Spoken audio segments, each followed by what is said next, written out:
নমস্কার বন্ধুরা, আজকে দীপালি রান্নাঘরে দেখুন ঢ্যাঁড়স রান্না করব অন্যরকমভাবে। আপনারা একঘেয়েমি ঢ্যাঁড়স খেতে খেতে যদি বোর হয়ে থাকেন তাহলে এই রেসিপিটা আপনারা একবার বাড়িতে বানিয়ে দেখতে পারেন। প্রথমে ঢ্যাঁড়সগুলো আমি পরিষ্কার জলে ভালো করে ধুয়ে নেব। ঢ্যাঁড়সগুলো আমি একে একে কেটে নেব।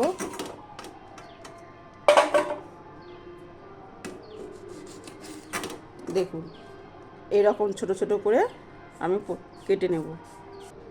ঢ্যাঁড়সগুলো আমার কাটা রেডি হয়ে গিয়েছে। কড়াইতে দিয়ে দেব সাদা তেল পরিমাণ মতো। তেলটা পুরো কড়াইয়ে ছড়িয়ে দেব, দিয়ে একদম তেলটা খুব হিট করে নিতে হবে যাতে ঢ্যাঁড়সটা না কড়াই দিলে জড়িয়ে না যায়। দিয়ে দেবো ঢ্যাঁড়সটা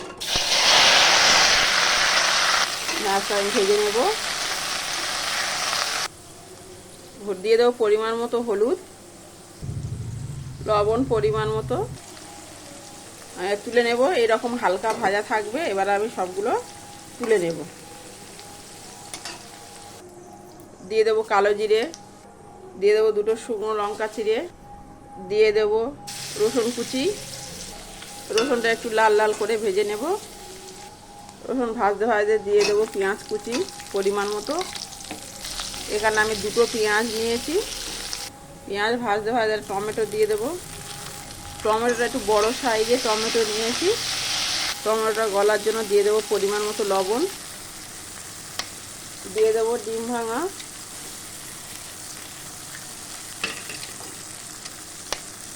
দুটো ডিম দেবো এখানে। আপনার ঢ্যাঁড়সের পরিমাণ অনুযায়ী ডিম দেবেন, তাতে খেতে আরও খুব ভালো লাগবে। ডিমের উপর একটু লবণ ছড়িয়ে দেব।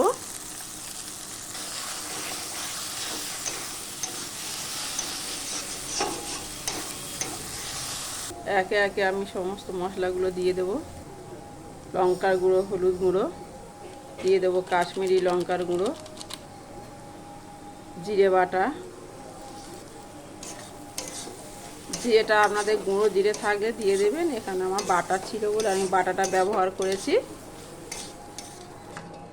দিয়ে দেবো ভেজে রাখা ঢ্যাঁড়স।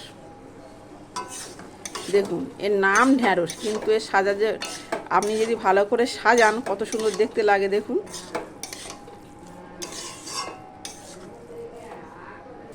দেখুন ঢ্যাঁড়সের রেসিপিটা আমার হয়ে গেছে। কি সুন্দর হয়েছে দেখুন। এইরকমভাবে আপনারা বাড়িতে বানিয়ে দেখবেন। সবসময় ঢ্যাঁড়স ভাজা, ঝোল, চচ্চড়ি এইরকমভাবে একবার ভেজে দেখবেন।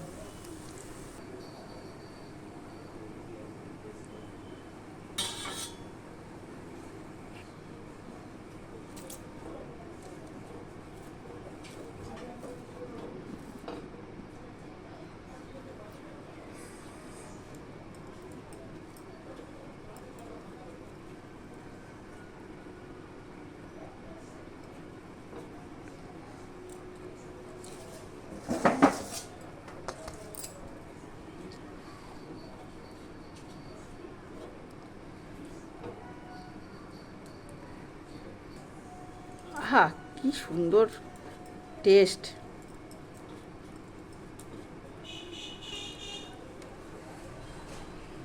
আজকের এই পর্যন্ত, টাটা।